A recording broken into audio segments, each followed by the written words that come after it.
Have you ever gazed through a telescope and wondered, who was the first to look up at the stars with such a device?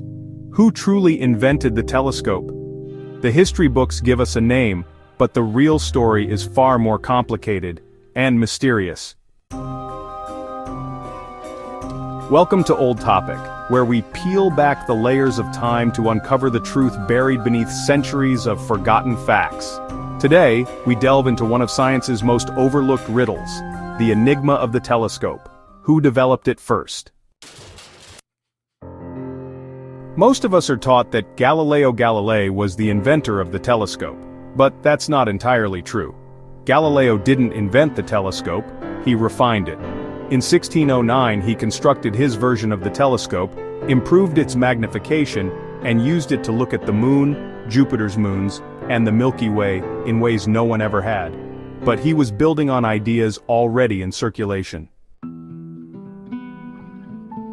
The actual credit for the telescope's invention usually goes to Hans Lippershey, a German-Dutch spectacle maker. In 1608, Lippershey applied for a patent for a device that could make distant objects appear closer. Legend has it that he observed two lenses stacked in a certain way by chance, perhaps by children playing in his shop, and noticed the magnifying effect. From there, he created the first practical telescope. But here's where things get, a bit strange. Around the same time, almost simultaneously, other spectacle makers in the Netherlands like Jacob Medius and Zacharias Janssen were also experimenting with similar devices. All three men claim to have created the telescope around the same year. So is it just coincidence that so many people stumbled upon the same invention in the same small region? Or is there more to the story? Some historians believe the telescope's origins go back even further, to the Islamic Golden Age. Manuscripts from the 10th and 11th centuries describe devices using combinations of lenses and mirrors to magnify distant images. A figure named al-Haytham, or Ibn al-Haytham, wrote extensively on optics in his Book of Optics. While his designs don't resemble the telescope exactly, they do show a deep understanding of light, lenses, and magnification, centuries ahead of European developments. Could it be that knowledge of these optical principles traveled silently across continents, through trade routes and scholars, influencing European inventors? And then, there are these mysterious references in European texts even before Lippershey's time. In a letter dated 1590, almost 2 decades before Lippershey's patent, a man named Leonard Digges, who was an English mathematician, was described by his son as having created a device that could see distant objects as plainly as if they were nearby. His son, Thomas Digges, actually expanded on this, and hinted that such a device had military applications. Was Digges describing a form of telescope? If so, why did his invention not gain the same recognition? Did it just vanish with him, maybe suppressed or simply forgotten? Even further back, in the writings of Roger Bacon, a 13th century English friar and scholar, there are actually suggestions of optical instruments. He theorized that lenses could be used to magnify distant objects, and while there's no evidence he built such a device, the idea was certainly in the air. And here's another twist. In the ruins of ancient Carthage, archaeologists uncovered a curious object resembling a lens, made of crystal. Some speculate that the ancients may have had more knowledge of optics than we assume.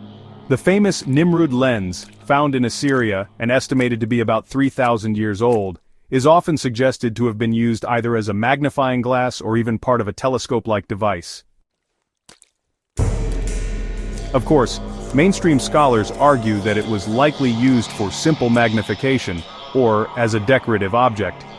But what if ancient civilizations had glimpses of technologies far ahead of their time, and what if some of that knowledge was passed down in fragments? Returning to the Renaissance, it's clear that by 1608, the telescope was finally born into practical use. But even then, competition for its credit was fierce. It's interesting to note that Lippershey's patent was rejected, possibly because others were already aware of the invention. Now Galileo, he never claimed to invent the telescope, only to improve it. And improve it he did. His version could magnify 20 to 30 times more than the earliest models. Through it, he changed our understanding of the universe forever. With his improved telescope, Galileo observed that the moon had craters, that Jupiter had moons, and that the stars extended far beyond the naked eye's perception. It was a leap of perception, both scientifically and symbolically. But as we trace the telescope's origin, it becomes clear no single person created it in isolation. It's a fascinating journey through history, isn't it? The telescope was a product of a long lineage of optical exploration, from ancient Egypt to medieval Islam to Renaissance Europe. It was born not just from invention, but from curiosity, coincidence, and perhaps even forgotten knowledge. So who really invented the telescope? Was it Lippershey, the humble spectacle maker, or maybe Digges, the shadowy English mathematician? Could it have been the ancient scholars of Baghdad and Basra? Or, was it actually a chain of minds separated by time but connected by light? As we gaze at the stars today through space telescopes orbiting Earth, we rarely think about the tangled path that led to that moment. Yet that path is a reminder. History isn't always a straight line. Sometimes it's really more like a spiral, where ideas reappear, evolve, and resurface when the world is ready. Thank you for watching Old Topic. If you enjoyed journeys like this into the hidden corners of history, don't forget to like, share, and subscribe. And remember, every invention has a story. Some are just waiting to be uncovered.